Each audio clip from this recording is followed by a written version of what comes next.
La vision du ciel. Quand quelqu'un est rempli du Saint-Esprit, quand quelqu'un est rempli du pain de vie, il voit le ciel. Écoutez le texte. Tout rempli de l'Esprit Saint, il fixa son regard vers le ciel.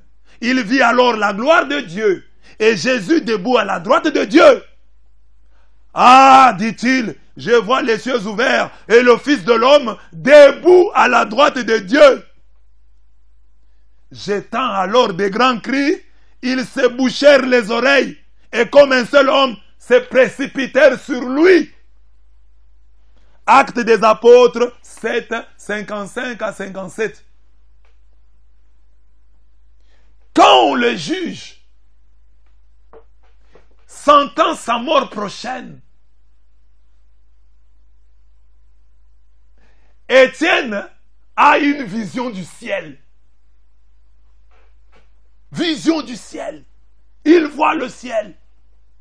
Nous avons peur. Nous n'avons pas de paroles audacieuses, courageuses, parce que nous n'avons pas cette vision du ciel. Si Dieu peut nous montrer une image du ciel, nous allons retrouver notre courage prophétique. Nous n'avons pas de courage prophétique parce que nous manquons la vision du ciel. Si nous voyons le ciel, nous aurons le courage. Nous aurons le courage de réclamer la justice, de réclamer la vérité.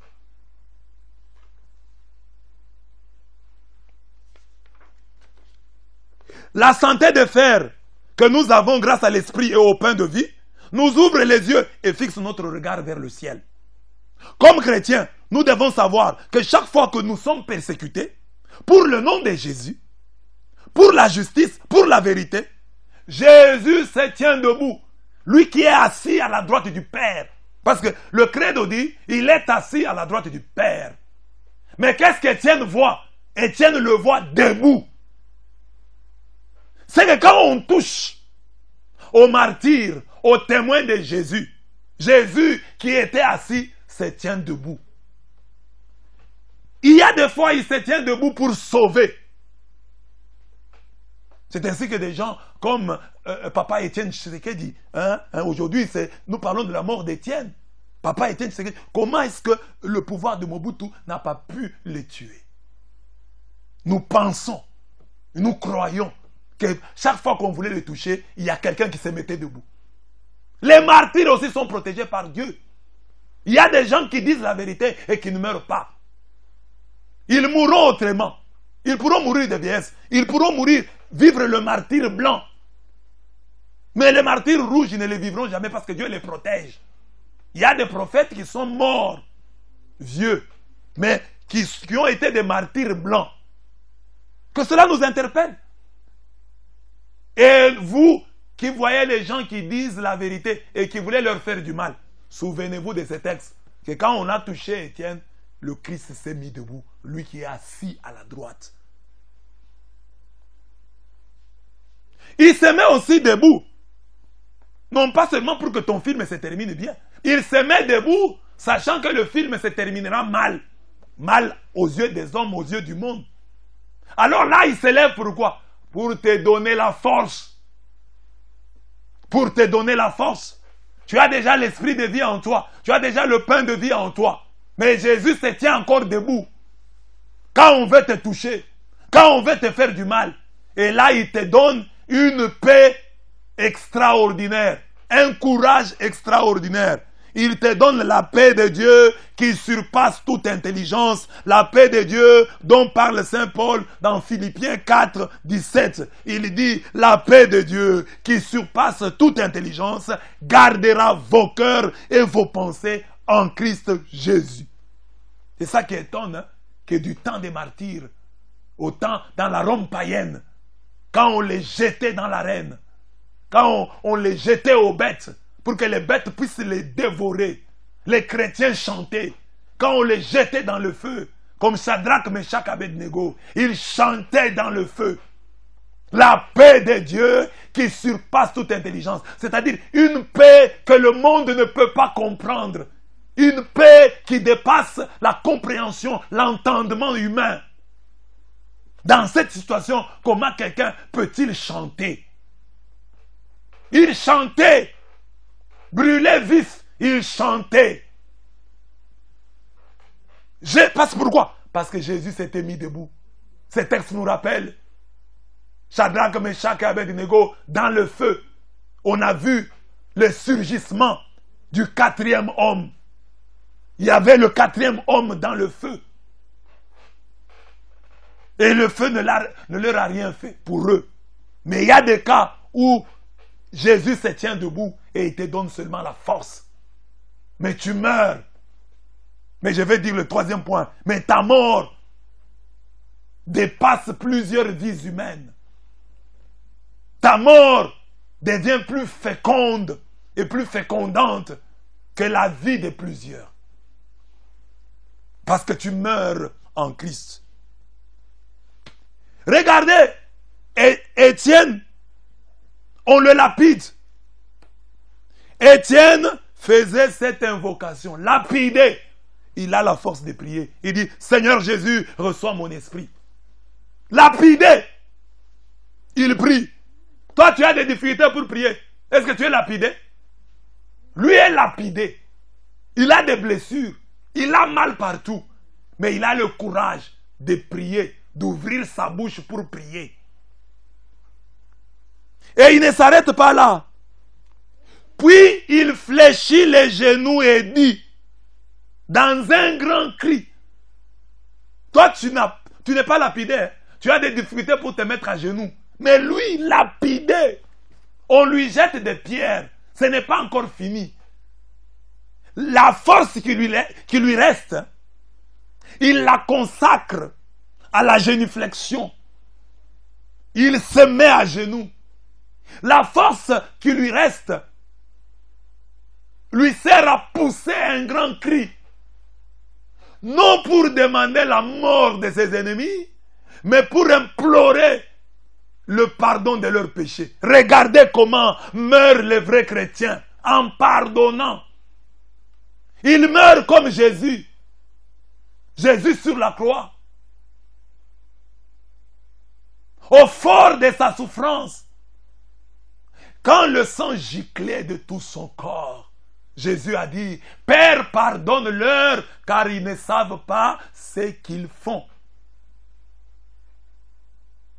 Et Étienne Stéphane, le proto-martyr, le premier martyr, fait la même prière. Tel il est, tel nous sommes. Seigneur, ne leur compte pas ce péché. Ils ont déjà commis beaucoup, mais celui-ci ne le compte pas. Ne considère pas ça comme un péché. Pardonne-leur. Cette force-là de pardonner aux gens qui te font du mal ne pouvait venir que de Jésus debout à la droite du Père. Ne pouvait venir que du Saint-Esprit dont Étienne était rempli. Ne pouvait venir que du pain de vie qu'Étienne mangeait. Mais toi, tu n'as pas la force de pardonner. On ne t'a même pas tué. Quelqu'un t'a seulement critiqué un peu. Tu as gardé une dent contre lui. Ça fait maintenant 3 ans. Et tu te dis chrétien. Au marché là, ton voisin là, vous avez eu une petite discussion. Vous ne vous parlez plus. Et vous allez dans l'église, chez vous à la maison, vous entrez en transe, vous avez le Saint-Esprit. Un faux Saint-Esprit. Le vrai Saint-Esprit vous donnera la force de pardonner. Et regardez, le texte est beau, hein? Il voit le ciel, il pardonne. C'est ça.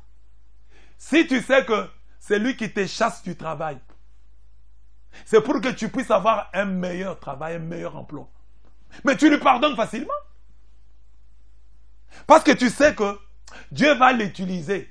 Lui qui s'est fait l'ennemi de ta destinée, Dieu va le transformer à son insu en ami de ta destinée. Le mal qu'il croit te faire, Dieu va les transformer en bien. C'est ainsi que vous voyez Joseph vendu par ses frères. Ne leur tient pas rigueur. Il ne garde pas une dent contre eux. On ne nous montre pas Joseph en train de maudire ses frères. Joseph est calme. Il avait des rêves. Il avait une vision. Et il sait que par cette voie, la vision de Dieu, le rêve de Dieu qui m'a été communiqué va s'accomplir. David, quand Saül veut lui faire du mal, David pardonne. Et Saül ouvre sa bouche pour le bénir. Il dit, maintenant j'ai la preuve que tu entreprendras et que tu réussiras. Et il va entreprendre et il va réussir. Pourquoi David avait la facilité de pardonner? Parce qu'il voyait là où il allait. Nous avons des difficultés à pardonner parce que nous croyons que cet homme qui m'a pris mon mari, cet homme qui m'a pris ma femme, cette femme qui m'a pris mon mari, c'est fini. Il a arrêté ma vie, il a bloqué ma vie. Mais si nous savons qu'au-delà de ce mari pris, de cette femme prise, il y a la volonté de Dieu, nous pardonnons. Si Dieu nous montre le ciel où il nous amène, nous allons pardonner facilement. Nous avons des difficultés à pardonner parce que nous ne voyons pas où nous allons. Si Dieu nous montre où nous allons, nous pardonnerons. Nous n'aurions pas de difficultés à pardonner. Parce que nous voyons où nous allons. Et Étienne voit le ciel. Il voit Jésus, il dit, c'est là que tu vas. C'est là que tu te rends. Il a le courage. Il meurt en paix. Il meurt en pardonnant. Parce qu'il sait où il va. Ce sont les gens qui ne savent pas où ils vont, qui ont du mal à pardonner. Même sur leur lit de mort, à l'article de la mort, ils continuent à maudire parce qu'ils ne savent pas où ils vont. Des gens avant de mourir, quelqu'un dit, mes enfants, je vous dis, comme je meurs ici, moi, votre maman, n'allez pas chez votre tante. C'est lui qui ira chez sa tante. Je veux entrer en lui. Oh maman, ça dit tu ne vois pas où tu vas. Comment tu vas entrer en lui? C'est parce que tu sais que tu n'iras pas au ciel. Quelqu'un qui sait qu'il ira au ciel, il pardonne. Mes enfants, pardonnez à votre tante. Restez attachés à Jésus. Restez attachés à Dieu. Parce que la maman voit où elle va. Elle a la vision du ciel. Elle n'a pas peur. Et elle pardonne. Que Dieu te montre le ciel. Dans tes combats, dans tes luttes. Que Dieu te donne un flash du ciel. Et tu auras le courage.